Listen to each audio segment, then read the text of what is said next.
our planet is getting hotter. And as a result, the world we know and the way we live our lives will change. Many scientists believe we're heading for at least a 3-degree warming world by the end of this century. For some, the effects of global warming already begun. Based on the work of leading scientists, we peer into the future to discover what our world will be like with a temperature rise of 1 degree. That may not seem like much, but that temperature change can then affect so many other things. 2 degrees. 2-degree increase in temperature could make life very, very difficult on this planet. And 3 degrees. We're not just talking about messing up the next 10 generations. We're talking about changing the Earth system for 100,000 years. Can we slow down global warming? How can science help us fight back? And what kind of future will our children inherit?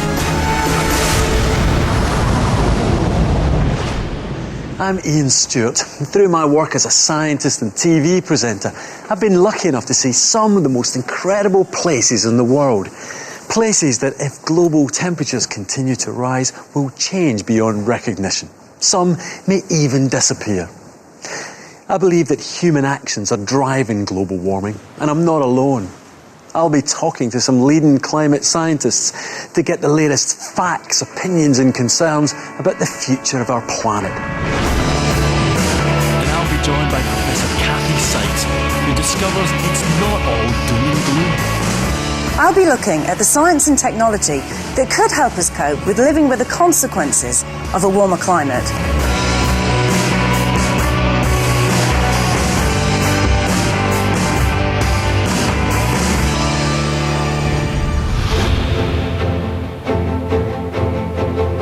The Earth's climate has always changed, but rarely this fast.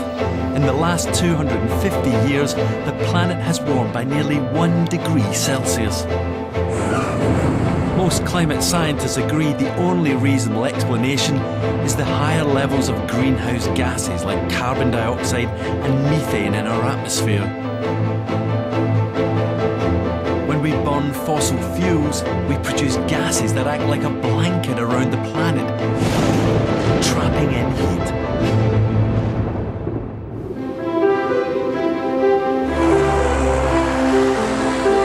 Evidence that links temperature rise to carbon dioxide levels comes from projects like this one, just 700 miles from the South Pole, run by Dr. Robert Mulvaney. The type of work we do is we go to the Antarctic and we drill deep into the Antarctic ice sheet, bring what we call ice cores back to the UK for analysis, and by looking at the analysis of the ice we can understand how the atmosphere and how the climate of the past has been developing over up to 750,000 years.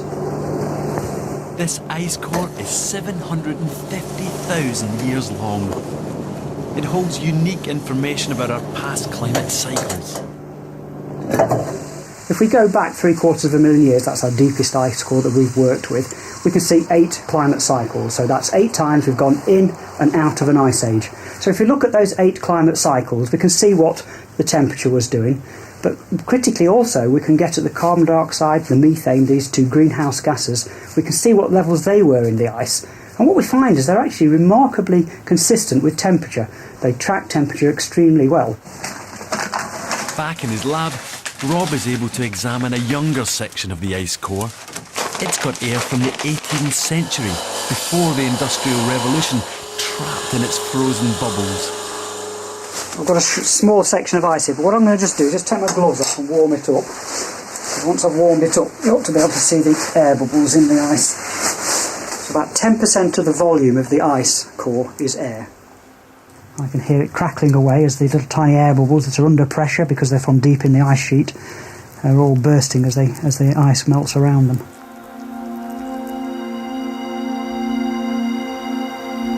Melting the ice in an airtight bag releases its ancient air for analysis. So this is pre-industrial air, and what we're hoping to see is what the level of carbon dioxide is in the air before man started using vast amounts of fossil fuels and pouring carbon dioxide into the atmosphere. And then wait for the instrument to stabilise.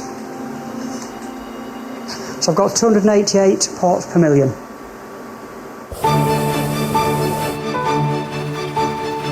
find out how that figure compares to today's levels of greenhouse gases, Rob took to the skies with Kathy.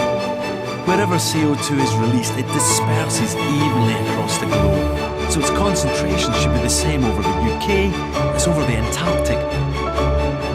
We brought us up in the hot air balloon to get away from all the industrial pollution into fairly clean air. So this is about the cleanest we should expect? Yeah. And what we're getting is 386 parts per million. It's gone up? We're at 386. 386. Yeah. Now, what about all those people who say, oh, there's changes over geological time, we don't need to worry, the world will correct itself? Well, that's the point of the ice cores. Over the last 750,000 years, we've been in and out of ice ages 8 times. Yeah. Carbon dioxide has never been above 290 parts per million. Now it's at 386. Yes. That's a serious rise. That's a serious rise, and the critical thing is that how fast it's rising. Normally, we'd expect 30 parts per million rise in about 1,000 years as you come out of an ice age.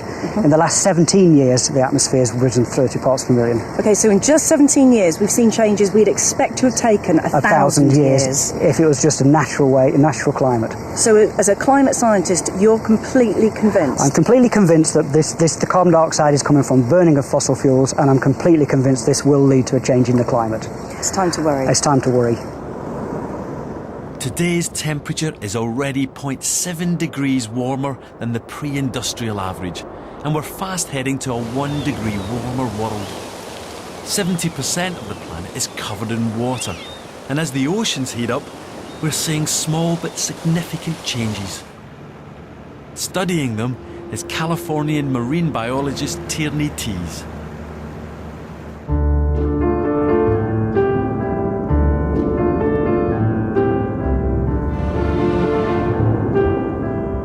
Tierney's research is focused on the magnificent ocean sunfish, or mola mola, common to Californian, Caribbean and Mediterranean waters. By tagging them, Tierney can discover how they're responding to climate change.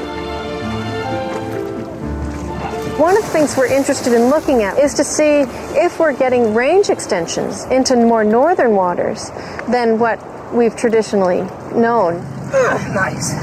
Good stick. Once attached, the tag records information for 9 months before being automatically released. The tag floats to the surface and uploads all its data to satellite. That satellite relays it down to our computers, and from there we can analyze all that data. 1, 2, 3, I'll push down.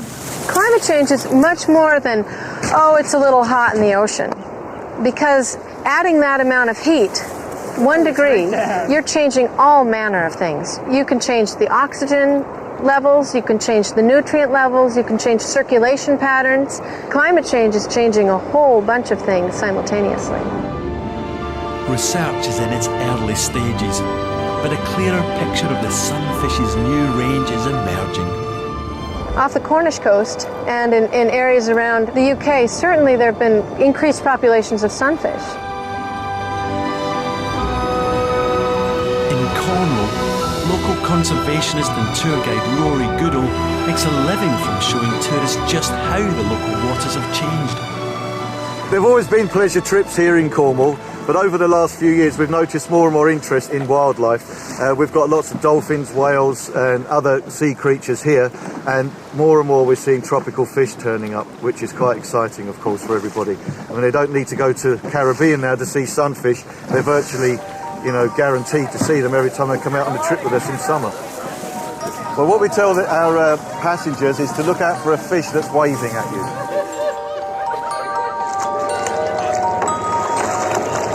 These grow to 13 feet in diameter. Right. He's fine, he'll be alright. We'll put him back, he's not very happy, obviously. But what a fish. It's great to see these exotic creatures off our coastlines.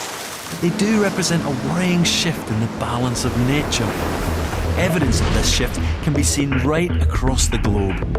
Coral reefs, home to a quarter of all marine life, are dying as the oceans absorb more carbon dioxide, making them more acidic. In Africa, the annual migration of over 1 million wildebeest is under threat as drought decimates the grasslands they feed on. While the near 1 degree rise in average temperature threatens the survival of some species, it allows others to thrive. In Canada, the tiny mountain pine beetle is responsible for devastating an area of forest bigger than England. The beetles no longer kept in check by winter temperatures, are killing the evergreens and turning them red. Worries over warming led the United Nations to set up a body called the IPCC, the Intergovernmental Panel on Climate Change, a group that represents the findings of more than 4,000 scientists. Nobel Prize-winning Dr. Rajendra Pachauri is head of the IPCC, and he's the man that world leaders turn to for information. And I went to meet him at his home in New Delhi. A lot of people in the UK think a 1 degree of temperature rise isn't that bad. I agree. A degree increase in temperature may not seem like a lot, and perhaps, we've had fluctuations in temperature through the years. You get bad summers, bad winters. But you see, what we have to worry about is all that accompanies that increase in temperature. We will have, and we are having, many more heat waves. We have far more severe floods and droughts. Unfortunately, this is going to make it very difficult for some species to survive. There are some parts of the world where the impacts of climate change are going to be far more serious. For instance, the Arctic region is actually warming at twice the rate of the rest of the globe. One of the main reasons for this is that white surfaces reflect heat and dark surfaces absorb it. As the Arctic warms, its ice melts, exposing the dark sea underneath. The albedo effect. It's here in the Northwest Passage that this change is most evident. The passage is a frozen expanse of sea ice off the northern shore of North America. In 2007, something extraordinary happened. The Arctic summer sea ice broke up and melted away at an unprecedented rate, leaving nearly a quarter less than in any previous recorded year. The sea ice retreats every summer, but in 2007, so much disappeared that for the first time ever, large ships could navigate through the Northwest Passage. Since then, the average loss of sea ice has been 40% more than predicted by even the most pessimistic climate models. If this rate of shrinkage continues, there will be no summer sea ice in the Arctic by 2040. And that is a serious problem for the wildlife.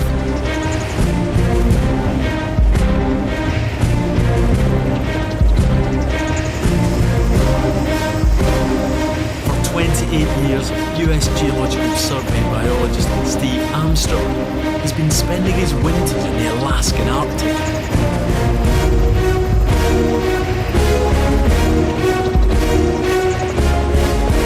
He's been studying one of the most magnificent animals on the planet.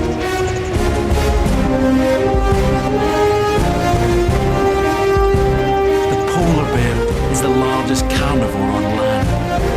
Successfully adapted to living in this unforgiving wilderness for the last 300,000 years, it cannot adapt to climate change.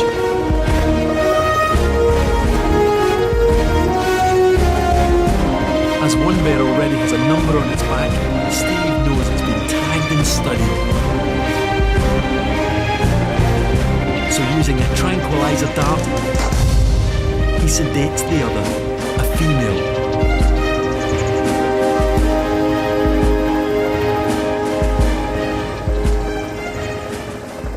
What we're trying to do is to understand the welfare of the population and to look into the future to see what the future welfare of this population is likely to be. Steve has about an hour to do a number of tests to assess the size and health of the animal before the sedation wears off. Well, this is just to get different measurements, and this is a total girth. So it looks like 120.3. Yep. His research has revealed that many polar bears are becoming malnourished. Polar bears depend entirely for their nutrition on seals that they catch from the surface of this ice. They can't catch them on land, and they can't catch them in the open water, and therefore they're entirely dependent on the sea ice for their survival.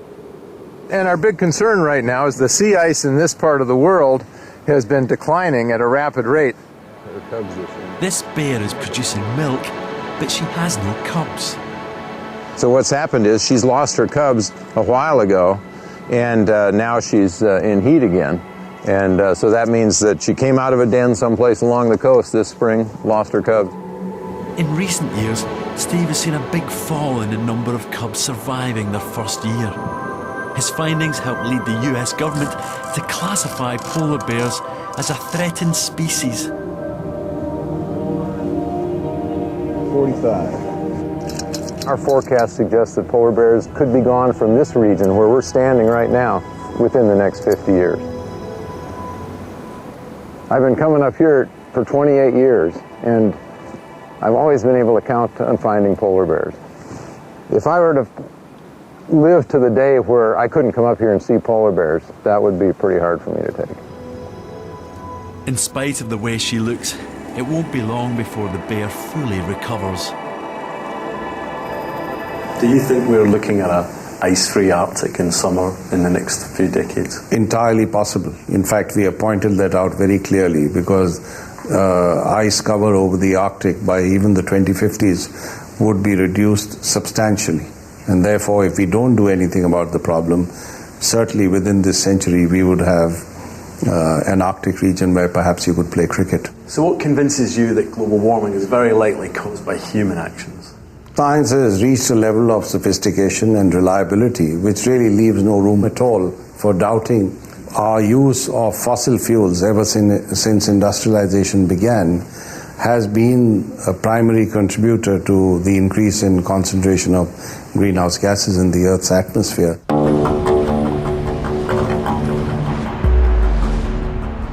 Over a quarter of the greenhouse gases we produce come from fossil fuels burned to generate electricity. Coal, oil and natural gas power almost every aspect of our lifestyles. And we show few signs of cutting back. It's coal which is both the dirtiest and the most commonly used. It powers a staggering 40% of worldwide electricity generation, and its use is growing, especially in the developing world. In recent years, China has been building 2 large coal-fired power stations every month. The developing world, I'm afraid, really doesn't have a choice but to use coal for power generation, but to consume more and more energy for industrializing and increasing their incomes.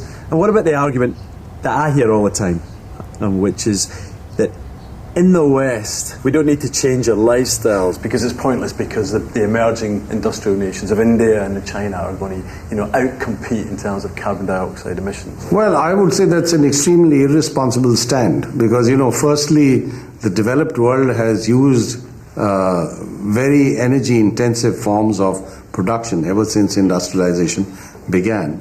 And they've reached a level of prosperity which clearly everybody in the world aspires to, and they have a right to do that. Why should they not? Well, there are 1.6 billion people. That's a quarter of humanity that has no access to electricity today. People don't have a light bulb in their homes. 1.6 billion people. Now, we can't possibly tell them that you'll have to do without electric lighting all your lives or your children's lives. So we need to come up with alternatives to fossil fuels, or find a way of burning them without releasing the emissions, which is why I've come to Beulah in North Dakota. This coal-fired power plant is actually capturing its carbon dioxide before it reaches the atmosphere. This is the first stage of a technology called carbon capture and storage. These pipes are full of captured CO2. But the real challenge is what to do with it next. Every year, 12 billion tons of CO2 are produced by the world's power stations. One possible answer could lie here in Utah, in the appropriately named Carbon County. In 2010, the US government will begin an $88 million test project to investigate how it might safely store the captured CO2. To find out what they're planning, I need to take a step off this cliff.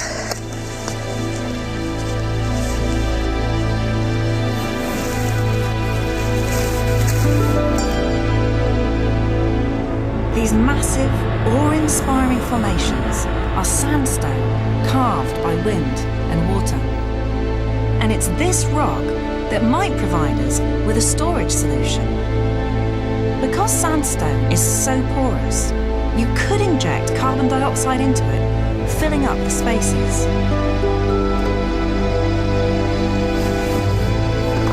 The 300-metre canyon wall I'm descending is made up of different layers of sandstone. My destination is much further down.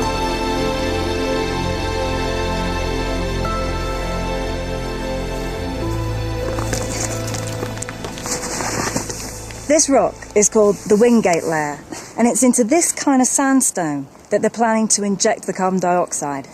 The layer just above is much denser, so the idea is the carbon dioxide gets trapped here. Nobody's planning to do this in a canyon. Instead, they'll do it at least 1 kilometre underground. If the natural rock seals hold the CO2 and keep it held, the potential for geological storage is vast.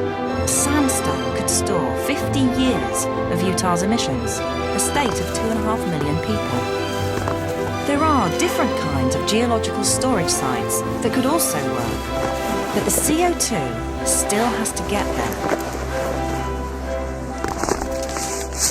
Carbon dioxide is expensive to transport, but since coal and gas are often found in or near rocks like these, many power stations are already built right on top of places you could store the CO2.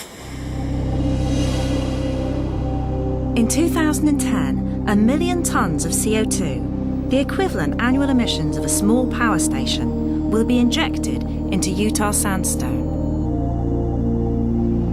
Carbon capture and storage could allow us to carry on using fossil fuels like coal while we develop cleaner, emission-free technologies. But at the current rate of development, widespread use is still at least 10 years away, and that may be too late. If we want to limit temperature increase to around 2 degrees Celsius, then we have only 7 years more in which we may allow emissions to increase. But beyond 2015, they'll have to start declining. And what does a 2 degree world look like? It doesn't look very good. I mean, with 2 degrees, we certainly will get very high sea levels over a period of time. Sea level by thermal expansion alone will be anywhere from 0.4 to 1.4 meters. And it's not just the physical rise of the sea, is it? It's what comes with that in terms of the storm surges or increased hurricane destruction as well. Absolutely. It's now apparent that in some regions of the world, the warming of the ocean leads to much more severe hurricanes or cyclones, because when you have a warmer surface of the ocean, you get much greater evaporation of water, and that, in a sense, provides the fuel, provides the strength to a hurricane or a cyclone. The destructive impact of these more intense hurricanes will affect places we assume would be safe. New York, 8 million people, one of the biggest and richest cities in the world. In a 2 degree warmer world, it's predicted that this city is more likely to suffer from catastrophic flooding because of a storm surge caused by a hurricane.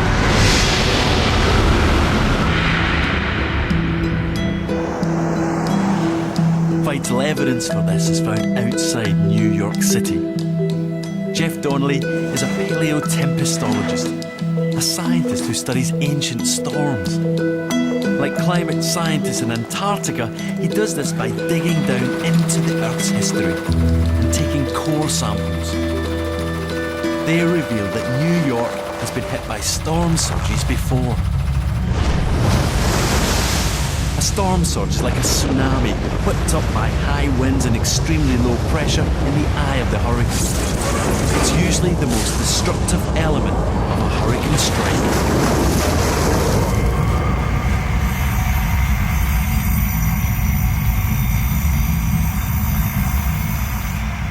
This gives us some sense for how often a place like New York City has been hit by big hurricanes in the past. basically like reading a book. We're just going back through time. And so we split these open, and you can see that this is the organic rich sediment that's being deposited day in, day out. Occasionally, though, as we move further down the core, you've got these large sand layers that are deposited. And these sand layers are the result of storm surge overtopping the beach and washing sand into these ponds and marshes. And this very large layer here dates to the 1938 hurricane in New England. These cores here are actually from very near New York City. It was likely laid down by the 1821 hurricane. And here that dates to 1635. And then prior to that, these are all prior to European settlement of eastern North America. So they're all undocumented hurricanes that go further back in time. So we know, direct hurricane strikes, intense hurricane strikes in New York are possible. They've occurred many times in the past, and they're going to occur again in the future. Previously, in any given year, there was a 1 in 100 chance that a devastating 10-foot storm surge would hit. But in a 2-degree warmer world, those odds will change. Leading climate scientist Dr. Cynthia Rosenzweig has done intensive modelling to predict storm surge floods. One part of the climate change projections that is virtually certain is that the sea levels will be higher. That provides the base from which coastal flooding occurs. Even if the storms don't change, having those higher sea levels really allows the flooding to go inland further. That is the number one vulnerability of lower Manhattan and many low-lying areas in the New York region. With higher sea levels, storm surges that would have caused minor flooding in the past will become as destructive as the big, once-in-a-century storms. What our modeling shows is that this very intense 1 in 100 year storm could occur once in every 20 years. In our children's lifetime, it is very likely that this catastrophic storm will occur. The New York Stock Exchange and Wall Street and all of Lower Manhattan would be devastated. Outer boroughs, Staten Island, Queens, Brooklyn, parts of New Jersey would also be swamped. But there is a way to limit the damage. Engineers have planned for 3 locations, barriers similar to those in the River Thames. If built, they could look like this. But it's estimated that they would only protect half of the New York metropolitan area. Elsewhere in the world, the reality of sea level rise is already being felt. The South Pacific island state of Tuvalu regularly experiences flooding. Only a small further rise in sea level could wipe this nation off the map as the islands disappear beneath the sea. Bangladesh already suffers severe flooding and river erosion and is forecast to be devastated by climate change within 40 years. It's likely that 35 million Bangladeshis will become climate refugees, at risk from famine, disease and political unrest. There is no immunity from the impacts of climate change. Even the most prosperous societies are extremely vulnerable to the impacts of climate change. An example of that is what happened with Hurricane Katrina in the city of New Orleans. And what about Europe in terms of extreme weather? What can we expect? Well, Europe is particularly vulnerable. You certainly will have more heat waves, as we've seen in the past few years. You'll get floods in odd places at odd times of the year. There will be droughts. Some parts of Europe are very vulnerable to that. And we certainly have a serious problem with water availability in the Mediterranean region. Some scientists believe Europe has already begun to experience the impact of global warming. In 2003, unprecedented heat waves killed over 52,000 people. In 2008, Spain suffered its worst drought since records began 60 years ago, and it's predicted to get much worse. There's evidence that in a 2-degree warmer world, the dry conditions of the Sahara will effectively be moving northward to the Mediterranean. Popular tourist destinations could become deserted as soaring temperatures bring more heat waves and droughts. And with drought comes fire. This year, parts of Europe were devastated by wildfire. Greece alone lost over 51,000 acres of vegetation, vital for the natural removal of carbon dioxide from the atmosphere. And it's not just the European continent that's been hit recently. In 2008, California also experienced its worst wildfires since records began.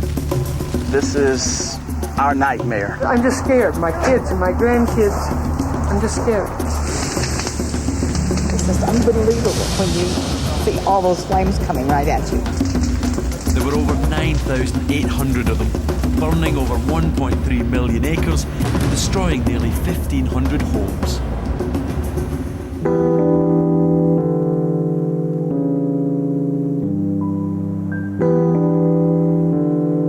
Professor Anthony Westerling is a wildfire climatologist. His research has revealed that what happened in 2008 is part of a worrying trend.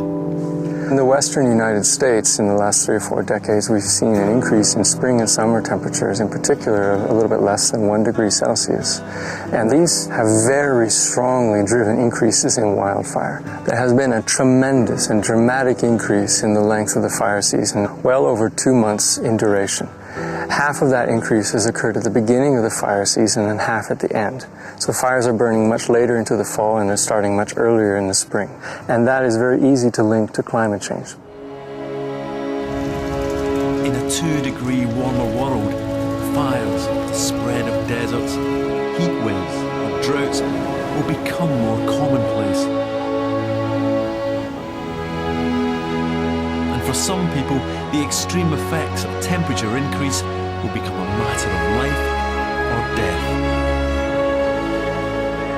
25% of the population in Africa is already living in a state of water stress. By 2020, as early as that, we're going to see 75 to 250 million people being affected by water stress as a result of climate change. You know, I'm someone who accepts absolutely the reality of climate change, and yet I'm still really not sure what I as an individual can do about it. Well, I think first we need to change our value systems and our lifestyles. 80% of the emissions of greenhouse gases originate in households, whether it's the appliances that you use and their production and so on. This is where I think renewables can make an enormous difference. We can use solar energy, we can use wind, we can use biomass in modern ways. We certainly can go in for biofuels that don't conflict with food supply. It's obvious that depending on the resources that exist in a particular location, you'll have to use a technology that's entirely suitable for that region.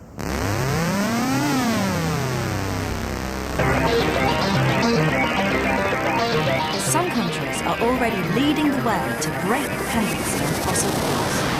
Here in Spain, they're harnessing the power of their most abundant resource, the sun. Right beneath me is one of the world's biggest and most advanced solar power stations.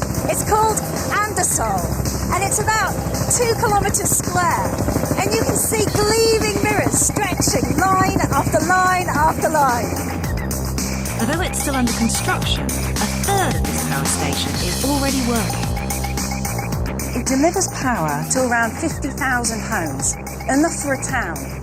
And it avoids creating over 150 million kilos of CO2.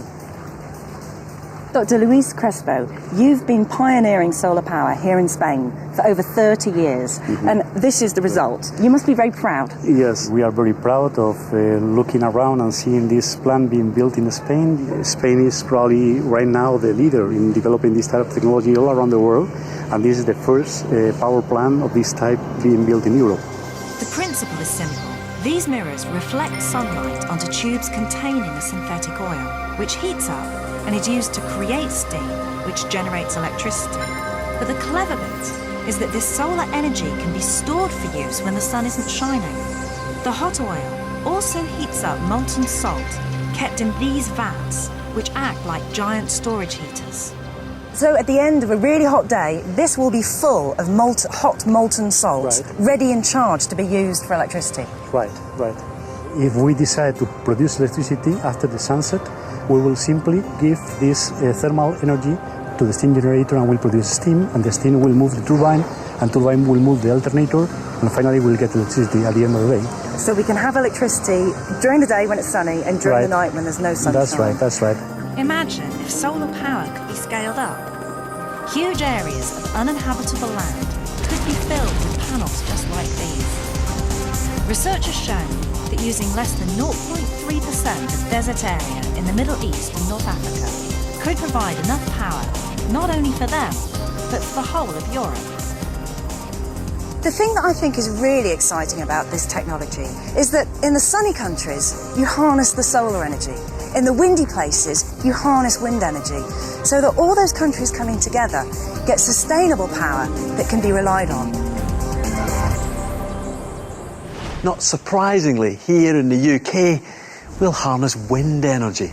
In fact, we're building the biggest wind farm in the world with 271 turbines. The London Array will provide power for 750,000 people.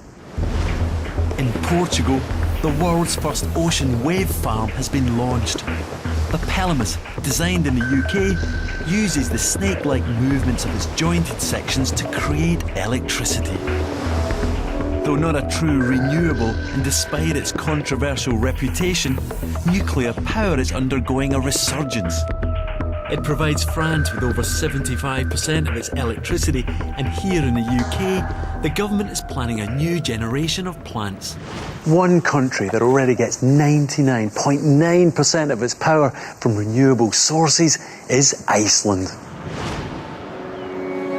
Iceland's volcanically active location allows it to tap directly into the Earth's geothermal power. Below the Earth's surface, it's incredibly hot. So any water that's deep underground gets heated up. That hot water rises up to the surface and emerges as steam. This steam drives electricity turbines and power plants like this one, producing no greenhouse gases. So Iceland has broken its dependence on fossil fuels for power, but not for cars.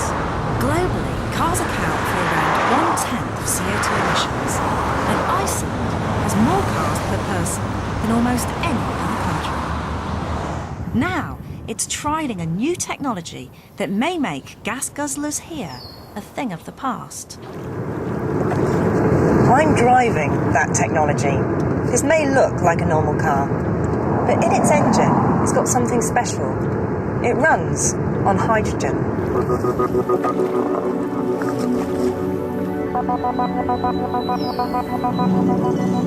Once in the engine, the fuel cell splits the hydrogen into one proton and one electron, its basic components. The electrons travel through a circuit, producing an electric current which powers the engine. Here in Iceland, they believe fuel cells are an improvement on the conventional batteries that power existing electric cars, as they take minutes, not hours, to charge. And a hydrogen-filled tank has the same range as a petrol car. What's special about hydrogen technology is that the only emission from the car is H2O. It is water. Taste of absolutely nothing. Amazing. There are, however, considerable hurdles for hydrogen cars to overcome. Making hydrogen takes a lot of energy, and huge investment is needed before they become viable. Altogether, transportation accounts for around 1/4 of greenhouse gases, so we need to develop cleaner cars. But the fastest growing source of transport emissions is air travel, especially short-haul and internal flights. Replacing these will require a different approach.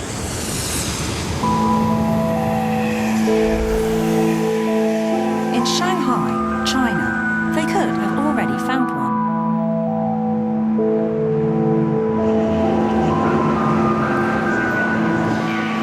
I'm just about to catch this train. It's no ordinary train. It probably represents the biggest leap in innovation since railways were first invented.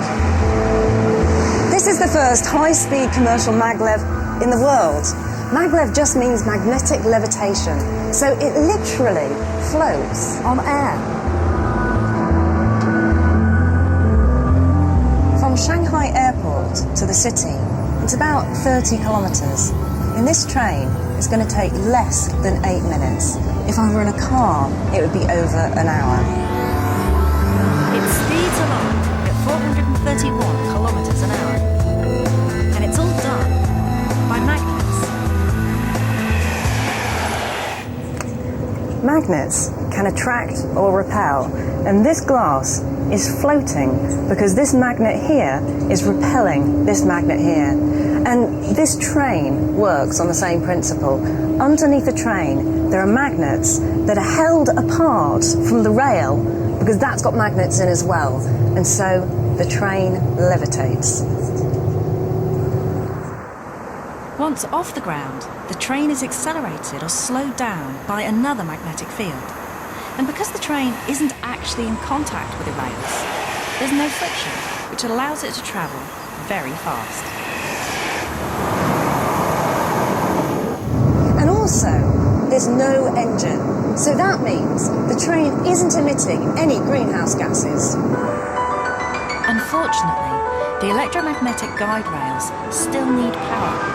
And in China, that power is provided by coal. Also, the initial cost of setting up a maglev network is huge. But there could be real benefits from replacing internal flights.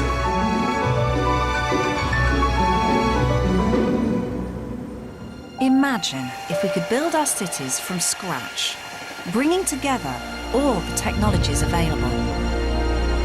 Rising from the deserts of the United Arab Emirates is the eco-city of Masdar. 90,000 people will live and work here. The city will be powered by clean technologies, so it will be carbon neutral.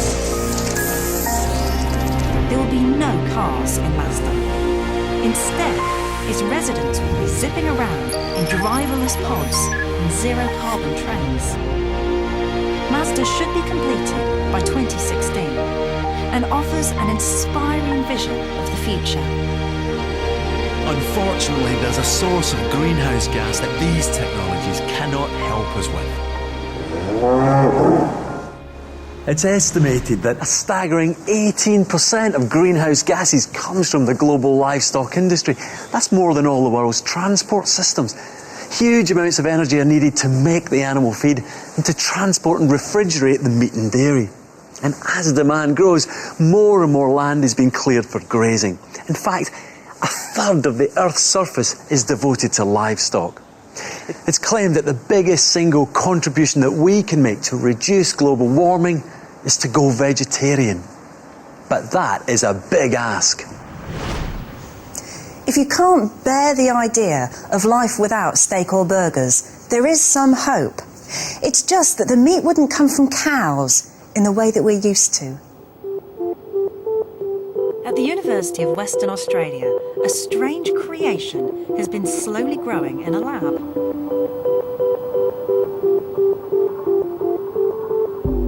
Oren Katz works in the Biological Sciences department, and he's been making some of the world's first artificial meat. When we grow those cells, we actually tend to refer to them, we coin the term semi-living, because they're not fully alive, they're not an animal, but they are a living part of an animal sustained in an artificial environment. This artificial meat was grown from animal muscle cells. Cell cultures were formed in a microgravity bioreactor, a machine which rotates, evening out gravity. Without it, the meat would be a film just a few cells thick. Oren is now looking for ways of giving the meat more texture. Research which is being taken place at the moment in trying to find ways in which you can exercise those muscle cells so they would align and have a more of a muscle-like texture. And there's two ways that can be done. One is by electrically stimulating those cells, or the second way is to try and exercise them physically, trying to build tiny exercise machines, tiny gyms for those cells to grow and become more like muscle. We've brought this unique piece of engineered meat to the UK, to one of the world's greatest chefs. With 3 Michelin stars, Heston Blumenthal is famous for his fusion of science and gastronomy. This meat is so novel that here in the UK it's not recognised as food, so it can't be cooked or eaten. It reminds me of something. What does it remind you of? Let's smell. Liver. Smells of raw liver. I mean, the texture is more like liver than it is meat, isn't it? It's like a baby slug. Heston doesn't seem to struggle with the idea of meat grown in a lab. I think as a catalyst for conversation, debate and thought, it's fantastic because how many people are quite happy to eat sliced ham that actually is not ham at all? That's not a problem, but something that's been grown in a lab actually is a problem. To me, that has the potential to be a lot more ethical, to have something developed that you know is from a clean source. And reduces the amount of... And reduces the carbon methane, footprint, yep. then, yeah, this might be one of the most surreal things I've ever seen, food-wise. Hey, well, that's quite an achievement. This technology is still in its infancy.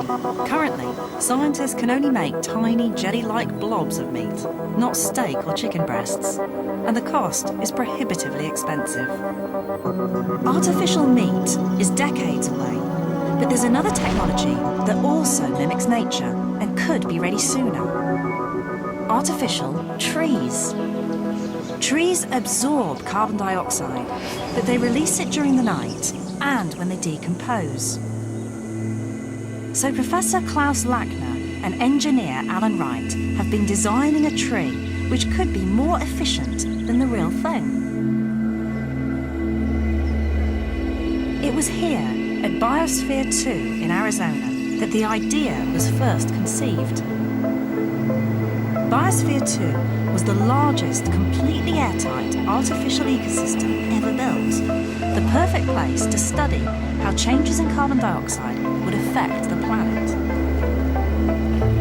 After working on several prototypes, Klaus and Alan now think they might have finally cracked it. This was an early design, more like a cabinet than a tree. Inside, a plastic that absorbs CO2.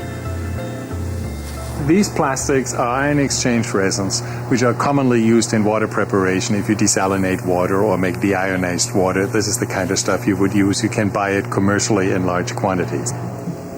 At first, they used chemicals to wash the CO2 out of the plastic so it could be reused. But this needed too much energy to be viable. Then they made a discovery that was quite simple. Maybe take the bell jar off. It happened after they'd set up a basic experiment using nothing more than an airtight bell jar hooked up to a carbon dioxide monitor. An experiment they repeated for me. Here on top you see the plastic material which absorbs the CO2. It has been wrapped in thin strips around the frame. The level of CO2 in the bell jar starts at 386, today's atmospheric levels. As expected, the plastic immediately absorbs it. So the levels of CO2 in here are really low, round about 140. Okay. But what they do next, they feel, is the real breakthrough, and so simple. They dump the plastic in water. And we'll just put you back in there.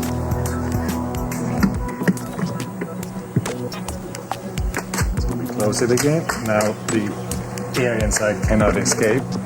Back in the bell jar, the wet plastic immediately starts to release the absorbed CO2. Okay, and the levels are already going up. Yes, so we're going to see it's beginning to trend up, and it will pick up over time as the CO2 is given off by that material. So, just by making it wet, it's now releasing the CO2 that was previously trapped. Yes, when it's wet, it doesn't want the CO2, so it pushes it off. It's as simple as that. It's as simple as that. It's amazing. It is, and then you can dry it out again. And when it dries out again, it will grab more CO2. We'll do this over and over and over and over again. And you can literally do this hundreds and hundreds of times. Having ensured that rainfall will not release the CO2, Alan and Klaus are now building a full-scale artificial tree. When finished, it will have a central drum with panels of the special plastic and a humidity control system. By altering the moisture levels, it will absorb and then release the CO2 for storage. This process requires no chemicals, only a very small amount of energy, and a water supply. The vision of the future for these kind of artificial trees is that they can capture the carbon dioxide nobody else can capture. That's their advantage, that is their strength. They estimate that a single tree will absorb about a ton of CO2 a day, about 75 cars worth. 60 million trees could potentially absorb all the CO2 we currently emit. And that's not all. This is one of the few options available to actually go back and reduce the carbon dioxide level in the atmosphere from the level we are already at or will be in 50 years from now, back down to where it is safe. All this absorbed carbon dioxide would of course need to be put somewhere. But that's where other new technologies come in, like the geological storage of CO2 that's being tested in Utah. And because CO2 levels are the same around the planet, a great forest of artificial trees could be placed right on top of storage sites, so the CO2 wouldn't have to be transported. This all sounds really promising, but scientists believe that even if we change our behaviour immediately and utilise new technologies, we're still likely to hit a 2-degree temperature rise by 2050. But if measures like these are not adopted and we continue on our current path, then temperatures are predicted to rise to 3 degrees above the pre-industrial average by the end of the century. And that, according to Professor Peter Cox, is a nightmare scenario for all of us. What do the climate models tell us about a world that's 3 degrees warmer than pre-industrial times? When you get to 3 degrees, you're talking about transforming the planet. Talking about a world that would not have been as warm as this for at least 500,000 years, and certainly probably longer than that. And as you do that, as you push the system further and further away, there's more chance that it undergoes what are called tipping points, or abrupt changes or steps in the system, where the change is fast, so fast that it's quite difficult to adapt to. So there's various tipping points, but one of them is here in the Amazon, isn't it? Yeah, we're concerned that under global warming we could extend the dry season in the Amazon basin. And when that happens, what can occur is that you get fires in the forest that change the landscape. And once you have a fire, the forest can't get back in, so you change the forest forever. There's about 10 years worth of emissions stored up in the vegetation and the soils in the Amazon basin. And of course it will have an impact locally on people and on wildlife. One of the most diverse ecosystems on Earth will be affected.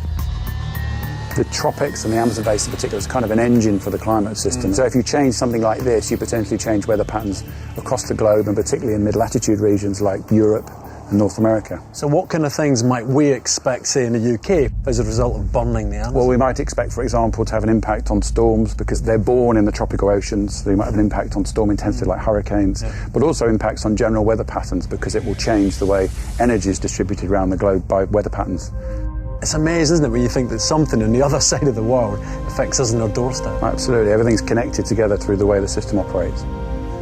Another of the tipping points we're concerned about as we push the world beyond 3 degrees is the possibility that we could release these vast quantities of greenhouse gases that are currently locked up in frozen soils. And this band spreads all the way from Alaska around to Siberia. So we're talking about the permafrost. That's right. There's evidence already that the permafrost is beginning to melt because of global warming to date. And if that happens, if it continues to happen, we could release 1,500 billion tonnes of carbon that's locked up in those soils. That's 150 times what we emit each year. And that's not all that's getting released, because I know methane's coming out there. I mean, how significant is that? Well, if it comes out as methane, it's much worse still, because each molecule of methane is 20 times as powerful as the greenhouse gas as each molecule of carbon dioxide. If it comes out as methane, we've got a real problem.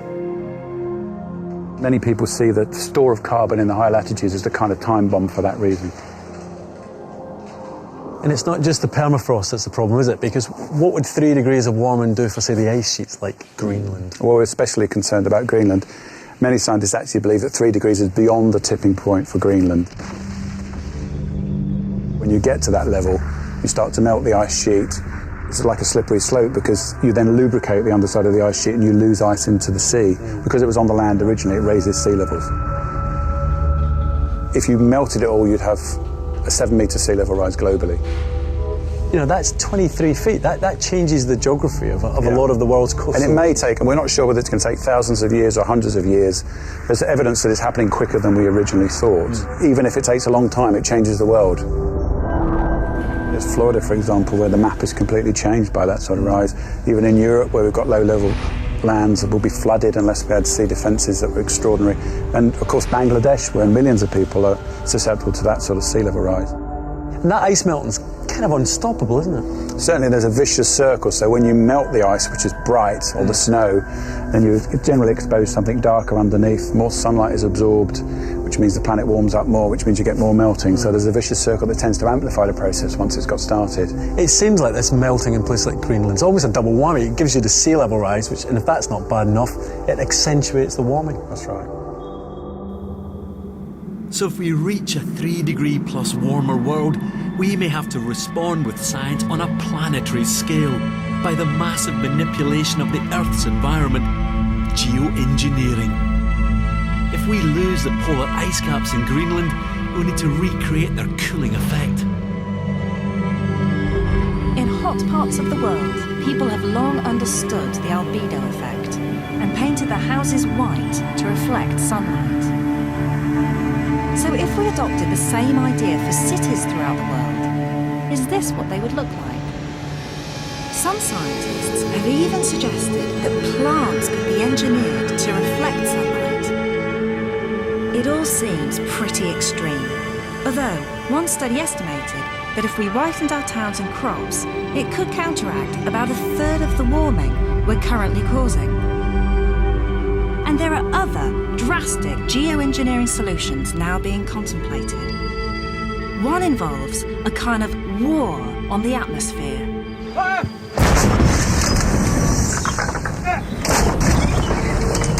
If we need to use emergency measures to bring the temperature down, one option is to fire sulfates into the atmosphere. It's an idea based on volcanic activity. When Mount Pinatubo erupted in 1991, it ejected millions of tons of sulfate particles into the atmosphere. These formed an atmospheric sun shield, and over the next year, there was a massive drop in the average global temperature by over 0.5 degree. But if we were to fire sulfates into the air, we could do serious damage to the ozone layer. In fact, we won't really know unless we try it, and that's a huge risk. Other extreme solutions are being proposed. Some sound like science fiction. One involves launching millions of mirrors into orbit to reflect sunlight away from the Earth. Geoengineering seems like a terrifying prospect. It's hugely expensive and risky. It could create more problems than it's actually trying to solve. So we want to avoid getting to the point where we'd have to use it.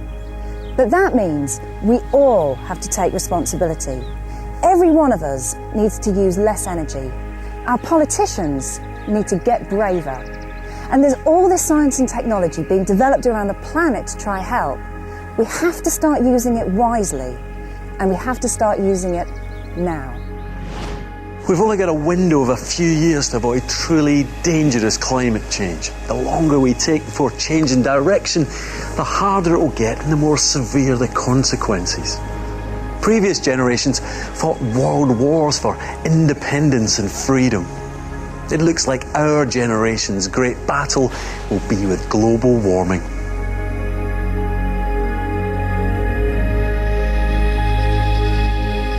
Something to keep you guessing next here on BBC One, the crime drama mini-series Blackjack.